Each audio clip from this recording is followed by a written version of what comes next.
Salut tout le monde et bienvenue sur l'archive du jeu vidéo. Aujourd'hui nous allons explorer en profondeur l'un des récits les plus fascinants de l'univers Batman, le comics Arkham Asylum. Publié en 1989, cette œuvre remarquable est écrite par Grant Morrison et illustrée par David McKean. Elle se distingue par sa vision sombre et psychologique de l'univers du Chevalier Noir. L'histoire se déroule dans l'asile d'Arkham, un lieu où se retrouvent les plus dangereux ennemis de Batman. Mais cette fois-ci, l'intrigue va au-delà de simples affrontements entre héros et vilains. Nous allons plonger dans une exploration intense avec une approche où la frontière entre réalité et fantastique devient floue. Préparez-vous à un voyage captivant qui vous invitera à réfléchir sur les aspects les plus profonds de la condition humaine et de la folie. C'est parti pour une immersion fascinante dans cet univers troublant. L'histoire débute le 1er avril, un jour symbolique, souvent associé à la fête des fous, un clin d'œil subtilement ironique au chaos qui s'apprête à éclater. Ce jour-là, un événement tragique secoue Gotham. Les patients de l'asile d'Arkham, cette institution psychiatrique sinistrement célèbre, se révoltent et prennent le contrôle total du bâtiment. À leur tête se trouve le Joker, l'ennemi juré de Batman, un personnage aussi imprévisible que terrifiant. Cependant, cette insurrection ne se résume pas à un simple acte de folie. Le Joker, fidèle à son goût pour les jeux macabres, lance un ultimatum à Batman. S'il souhaite sauver les otages retenus à l'intérieur de l'asile, il n'a pas d'autre choix que d'y entrer lui-même. Ce défi marque le début d'une confrontation intense, où la ligne entre la réalité et la démence est plus floue que jamais.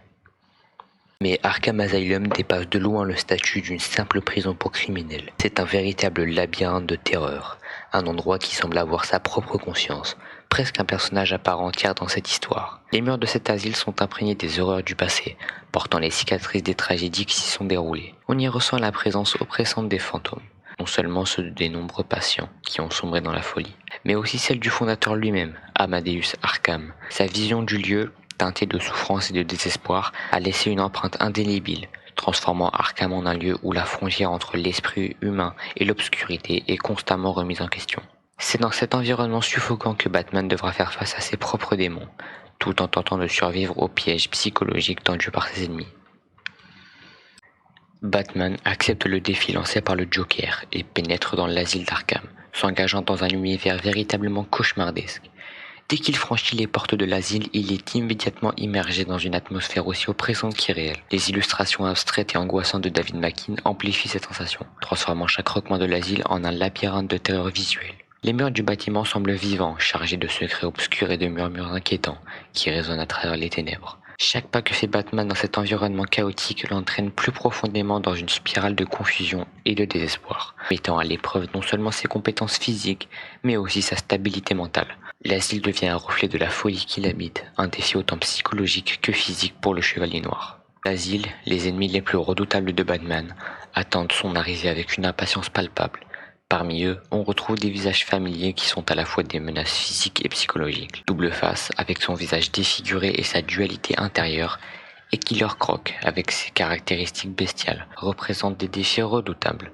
Mais c'est le Joker, dans ce graphique novel qui se distingue par son design particulièrement cauchemardesque. Sa représentation est à la fois grotesque et inquiétante, accentuant son instabilité mentale déjà bien connue. Chaque rencontre avec ses adversaires pousse Batman à confronter non seulement ses peurs les plus profondes, mais aussi sa propre santé mentale. L'atmosphère de l'asile exacerbe ces rencontres, mettant en lumière les luttes internes du Chevalier Noir, et en le tirant toujours plus près du gouffre de la folie. Parallèlement à l'intrigue principale centrée sur Batman, le récit nous plonge dans les flashbacks révélant le passé troublant d'Amadeus Arkham, le fondateur de l'asile né à la fin du XIXe siècle. Amadeus Arkham était un psychiatre respecté et brillant. Cependant, sa vie bascule tragiquement lorsque sa mère, atteinte de troubles mentaux, se suicide.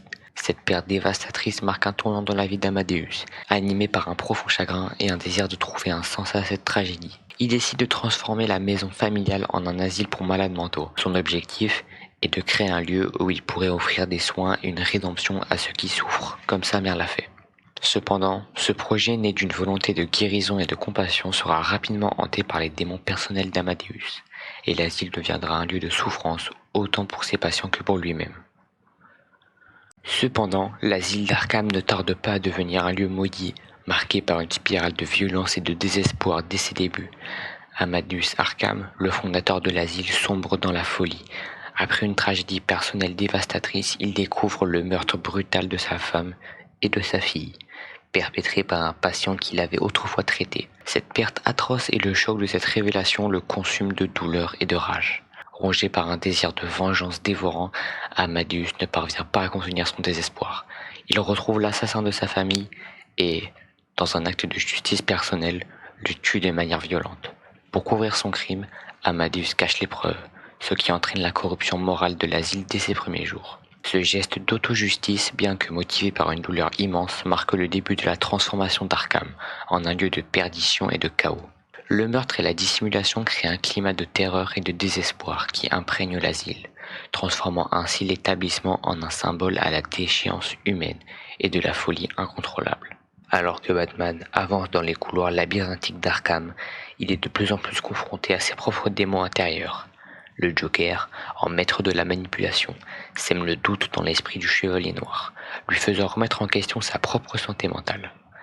Batman commence à se demander s'il est vraiment différent des criminels qu'il pourchasse, ou s'il est simplement un autre malade enfermé dans le costume d'une chauve-souris.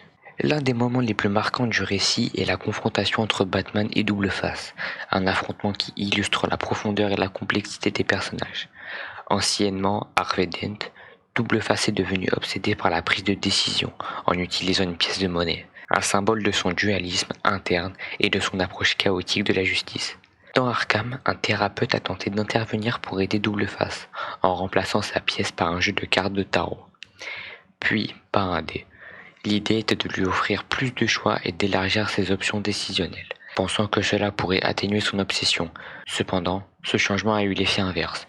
Au lieu de réduire son anxiété, il a exacerbé son état. Double Face est devenu totalement dépendant de ce nouveau système complexe, incapable de prendre la moindre décision. Cette situation rend la confrontation avec Batman encore plus intense car elle met en lumière non seulement la détérioration mentale de Double Face, mais aussi l'impact dévastateur des tentatives de traitement mal orientées. Malgré la pression psychologique écrasante et l'atmosphère de folie omniprésente, Batman persiste dans sa quête. L'asile d'Arkham, avec ses murs imprégnés de terreur et de désespoir, semble exercer une pression constante sur son esprit. Chaque affrontement avec ses ennemis, chacun des défis qui se dressent sur son chemin, pousse Batman à remettre en question non seulement sa mission, mais aussi son identité et son rôle de justicier. Les adversaires qu'il rencontre, chacun incarnant une facette différente de la folie et du chaos, sont autant une épreuve qui teste ses convictions et sa résilience mentale. Les interactions avec des personnages comme le Joker et Double Face le forcent à s'interroger sur ses limites de son propre engagement, et sur la nature, même de sa lutte contre le crime. À mesure que les obstacles se multiplient, Batman est confronté à une question fondamentale. Jusqu'où est-il prêt à aller pour accomplir sa mission? Et à quel prix pour sa propre santé mentale? Cette introspection profonde et cette lutte contre la folie qui l'entoure renforcent la complexité de sa quête, transformant l'asile en un champ de bataille aussi psychologique que physique. La situation atteint son paroxysme lorsque Batman découvre une pièce secrète, le bureau d'Amadeus Arkham. Le bureau révèle la vérité poignante et troublante sur la descente aux enfers du fondateur de l'asile. Amadeus, consumé par sa propre douleur et son désespoir, a finalement sombré dans la folie. Lui-même. Dans un ultime acte de désespoir, il s'est enfermé dans l'asile, se convainquant qu'il était désormais un patient, tout comme ceux qu'il avait tenté de soigner. Cette révélation frappe Batman avec une intensité déconcertante, car elle expose la véritable nature d'Arkham, un lieu où la folie n'est pas confinée aux murs de l'asile, mais imprègne chaque aspect de l'endroit. Arkham devient un symbole de la manière dont la démence peut affecter non seulement les patients, mais aussi ceux qui sont censés les aider. Cette prise de conscience force Batman à affronter la réalité que l'asile est non seulement un lieu de souffrance, mais aussi un miroir déformant qui reflète la fragilité mentale des individus, qu'ils soient soignants ou soignés. Finalement, Batman réussit à reprendre le contrôle de la situation à Arkham Asylum. Sa détermination testée au plus profond de son être se renforce à mesure qu'il affronte ses ennemis avec une intensité renouvelée, avec une efficacité redoutable.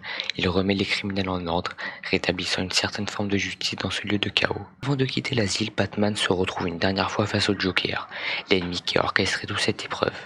Dans un geste rare de compassion et d'espoir, Batman lui propose son aide, suggérant que le Joker pourrait peut-être trouver un chemin vers la guérison et sortir de cette spirale de folie qui le consume. Cependant, le Joker refuse cette offre, avec une désinvolture caractéristique. Pour lui, sa folie n'est pas simplement un état pathologique à guérir, mais plutôt une part intégrante de son identité et de sa nature. Il préfère rester dans son univers chaotique où il trouve un sens et une liberté paradoxale. Ce moment souligne la tragédie de la situation. Malgré les efforts de Batman pour apporter de la lumière dans l'obscurité, certains individus comme le Joker choisissent de renforcer davantage dans les ténèbres, préférant l'étreinte de leur propre folie à toute possibilité de rédemption.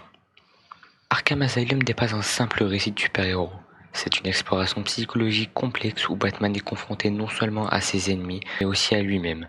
Ce voyage au cœur de l'asile est autant une descente dans les ténèbres de Gotham qu'une exploration des peurs et des doutes qui hantent le Chevalier Noir. Avec ce graphic novel, Grant Morrison et David McKean nous offrent une œuvre intemporelle qui continue d'inspirer et de fasciner les fans de Batman, mais aussi ceux qui s'intéressent à la psychologie, à la folie et aux ténèbres de l'âme humaine.